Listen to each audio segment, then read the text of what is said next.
voices. Hi, my name is Briana Venskus. I am an actress and I'm here with the Desire Company to give you my 1, 2, 3 of how to make the perfect self-tape to help you book that job. Now, this is going to be a super simple, super bare bones, very accessible version of making a self-tape. In order to make my perfect self-tape happen, all I'm going to need is, of course, my handy dandy iPhone 11 Pro. Always professional. I'm also going to be using my MacBook Pro right here. See, I'm telling you, Pro, it's the pros. I'm also gonna use my travel iClip tripod, which is super lightweight and very versatile. You'll see exactly what I mean. And then I have a little clip-on ring light that's gonna go right over my iPhone. It will give me the perfect amount of light. It's exactly what I need. Let's go. Okay, so the first thing that happens when you are any level of actor, be it a unrepresented actor, a non-union actor, a union actor, a working actor, you are first presented with this idea of an audition, of a project. So this is what I usually get when I have an audition come in the mail. So for me, it'll come from my agent or my manager. First thing I see, half-hour episodic. Now, there is a new thing happening in TV where shows can be any length. There's TikTok shows now, there's Facebook Watch shows, there's Netflix, there's Hulu. The game is changing on every single level. So the good thing is they give you all the information you need. A lot of times you'll read through all of this and you'll kind of get distracted with the fact that you have to tape it, right? Like, I have all this stuff and I have to get it on film and I have to get it right and I have to get it to them and it has to look good. I want to be the person here to tell you, and I think a lot of people would also back me up on this. The only thing that matters is that you're doing the character justice. Of course we want to see you. Of course we want to hear you. We want to make sure it's as good of a footage as we can possibly get, given your resources. But you are given kind of this holy grail of information for your character. So what you really, really, really want to spend your time focusing on is not what you're wearing, not what the room looks like that you're shooting in, not any of this sort of superfluous sort of exterior influence. You want to really hone in on what you can bring to the table. So that's how I can make Tommy come to life. Now this kind of ties back into what I was saying before about you have to be the reason that they're there, right? They're not there to see how well your face is lit. Like, yeah, they've seen a million lit faces. By the way, you're gonna be hired on a professional set. They're gonna light you perfectly. It's not about the light. It's not about the camera. It's not about that stuff. It is about how you make this come to life for you. It takes a lot of work to make something organic and to really set into your vocal cords and your body and your movement. So take the time to memorize. I promise you it will be worth it. And I would like to point out, because you are self-taping, because you are home, and because no one else is there with you, you can always have the sides right in front of you. At this point, you are memorizing your lines, right? You're there, you've got it, you're good to go. We are like spewing it off in the shower, you're falling asleep saying the lines, you're waking up in the middle of the night reciting half the monologue. Like, that's the level I want you at when you're going into the self-tape. I want it so deep in your bones that you're good to go at any moment. And then you are going to start looking around your house, right? And this is really what to look for. You need a clear background, a clear, just blank slate behind you. You don't want it to be in front of a window. You don't want it to be in front of a painting, in front of anything that has angles or any sort of shadowing on it. You just want a nice, flat background. And this is something too that you should not be afraid of. It's your house. Move stuff.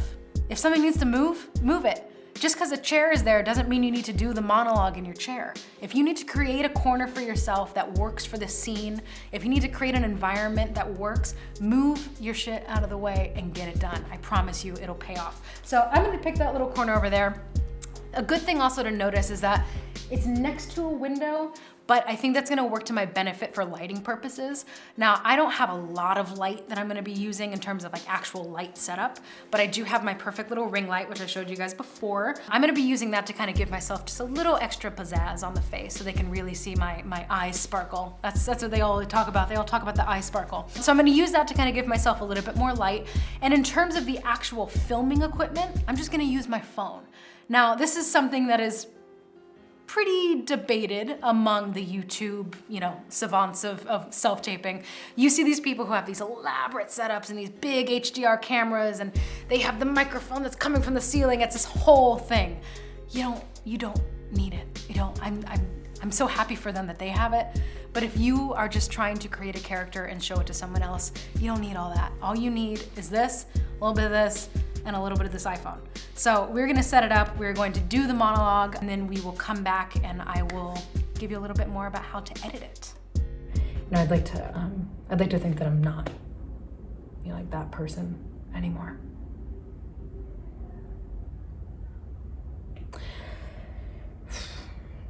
I know that's a lot for you to take in. Okay, so now that I have the hard, traumatic, traumatizing part of this out of the way, right? The actual acting part of it is done, finally. Whew, you can breathe. Number one, take a nice deep breath. You did it, congratulations. It's done. Now all you have to do is just edit it and send it off. And here is how we're gonna do that.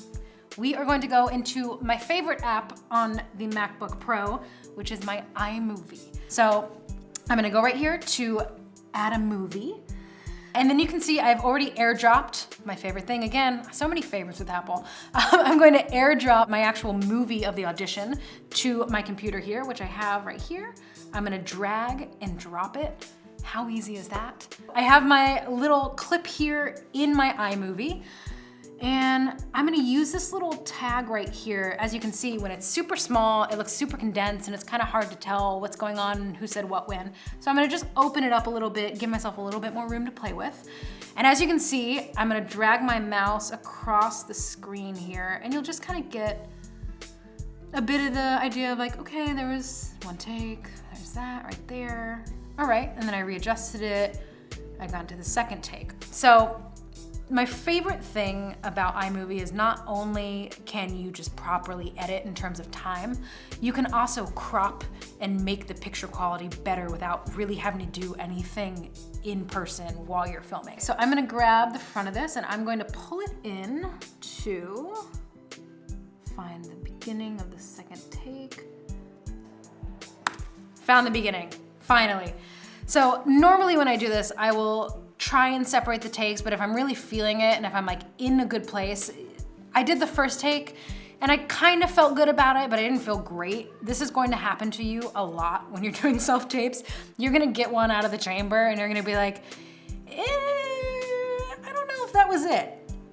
My advice to you, if you can, is to go right into it again, if possible. What I like to do when I either introduce or exit out of an audition is I like to add a transition. This just kind of gives you a bit of leeway in terms of welcoming the person into your audition scene. So in the transitions area right here, I just like to grab a fade to black. Don't worry that it says fade, that also means fade in. It doesn't just mean fade out. So it's gonna fade in here in black, as you'll see. And it comes up right there on the scene. We're gonna let the scene run. I pretty much already know what the scene was, what happened, what I say. I'm happy with my performance. If the sound is a little bit lower than I might want it to be, here's what I'm gonna do. I'm going to take this and I'm just gonna raise this little bar to 158%. So that's gonna raise my sound level just a little bit more. So if you're a little bit worried about maybe, oh, I didn't say that loud enough or can they not hear me, that's gonna take care of that problem for you right out the gate. So you'll notice already how much louder the sound is. Take a listen. Strike guy came in and I thought he laughed. A little bit louder, right? Just a little bit more level there, so it makes you sound a little bit more presented. Just like we did a fade in, I'm going to fade out. We're going to crop this here and get it to right at that last beat. Here's the thing with moments like these. When you're watching them, you want to make sure that you're doing yourself justice in the editing process by not leaving the scene too soon. I'll show you kind of the difference of what that would look like on the screen, because this can actually really make or break a moment for you. So the end of my line is right about here. I know that's a lot for you to take in. Okay, so I know that's a lot for you to take in. If I were to end my editing right there, kind of feel this. I know that's a lot for you to take in. Where did she go? Why is the scene over? Why didn't she let that beat breathe? Why didn't I give myself that room in the editing to really let the moment sink in? So this is where editing can actually heighten your performance versus take away from it. So let's give this a little bit more room to breathe in the editing aspect. We're gonna give it probably a beat or two right here, a little look away. I think that feels good. Okay, so I added just an extra 2 seconds to the end of that scene just to kind of let the moment sort of subdue. The way I set it up when I audition, like, you can kind of see the corner of the room, you can sort of see the shadow of the window, there's a bit of the couch on the other side. All of these things may seem like a make it or break it type situation, but they are not at all. Here's what we're gonna do. We're going to go into this little box area right here, this little crop area. We're going to click cropping, and we are going to go to crop to fill. This is my secret weapon. So I'm gonna drag in the screen right here, and I'm gonna crop this down to right about there.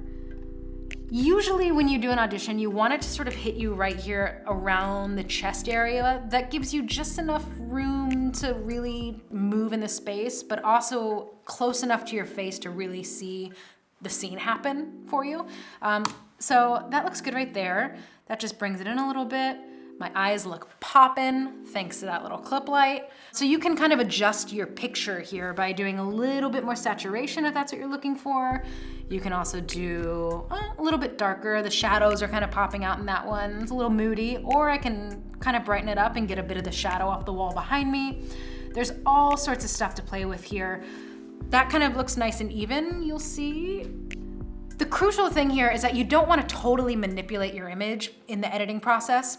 You just kind of want to make it look the best that it can look. So for me, I took away a little bit of the distraction from the shadow on the wall and the window. I took away the distraction of the little couch corner. I sort of lightened it up and took away some of the shadowing just on my face. That way, if you see, it's a pretty clear, great shot of just me from here to there, doing my acting, making my beats, telling my story. So when you save this, most people will have you save the slate separately from your actual take of the scene. So what I'm gonna do to just save this take of the scene is I'm gonna go up to File, I'm gonna go to Share, and then I'm going to click Share to File. Now, this is another make or break moment for a lot of people because some casting offices will not even take your file if it's too big. You can see the resolution options here. You have 540, 720, 1080p, 4K. Trust me, nobody's trying to watch your audition in 4K. Take it from me, because nobody wants to see that. I like to do 720, but I also would recommend if you're gonna be using a service like Dropbox or like Wetransfer or something like that where you upload online, the smaller, the better. And no matter what you do, as soon as you put something online and it processes through there, it's gonna manipulate the quality anyway. So just make sure you have a good baseline. I think we can go to 540p for this. So that's how I'm gonna do it. It's going to compress faster, quality high, perfect. I'm going to press next. And then you will notice here, I'm gonna save this as Briana, sorry for your loss, on my desktop. Save this here. And you're gonna notice in the corner here, there's this little tiny circle. That's your processing circle. So that'll tell you how far along in the actual development of saving the file you are. It may take a beat, but ultimately it'll get done. Just sit back, relax, let it happen. In the meantime, if you haven't recorded your slate yet, it's usually just one really simple take that you need to do. They used to do one where you needed to do a full body slate. Some still ask for that. It really just depends on the office. Most recently, in my experience, I've been getting a lot of requests for just name, height, and location. So I can do my slate to you right here in this angle, just talking to camera. So it would go like this. Hi, I'm Briana Venskus, I am 5'6", and I am based in Los Angeles, California. It's as easy as that. That's literally all you have to do. Now, if somebody asks you for a full body slate, then that's when you might need to get a little bit more technical, have a little help from a friend so that they can pan the camera up and down to get the full body shot. But otherwise, the slate should be pretty straightforward.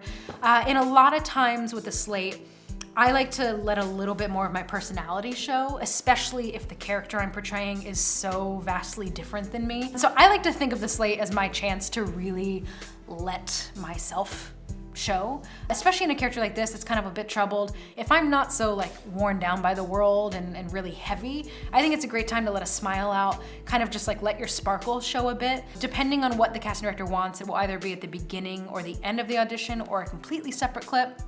But it's just a moment for you to be you, to kind of give them a taste of what it would be like to be in a room with you.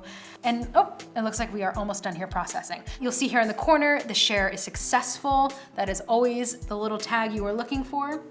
And if you want, you can say close or show. I don't need to see it, I don't need to close it. What I'm gonna do now is I'm going to go back to my audition notice here where it says, who it should go to. Okay, that's casting. Looks like I'm just gonna send it back to my agents directly. There's all sorts of levels of sort of security and seclusiveness that you can give to your projects. But for this one, I'm gonna use Wetransfer because for the sake of this, I'm just gonna send it right back to myself. So I'm going to add this file here. You'll see how easy it is, super, super clear. Here it is, Briana, sorry for your loss. Great, and I'm going to email this to myself and let's click transfer, fantastic. It has you verify your email, which means it is secure. And then you will just verify, it'll go off into the ether.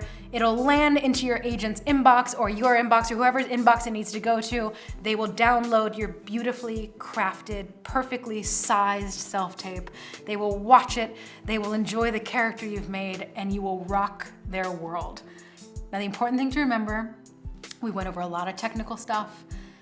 It can be daunting, I understand that. This is pretty much the bare bones version of the technical part of it, but I just want to remind you guys, it's not about any of this stuff, all this stuff, that can go. That can be whatever it needs to be. What this is really about is you taking the text that is on that page and bringing it to life. Find the character, find your heart, find your drive, and make this thing come to life.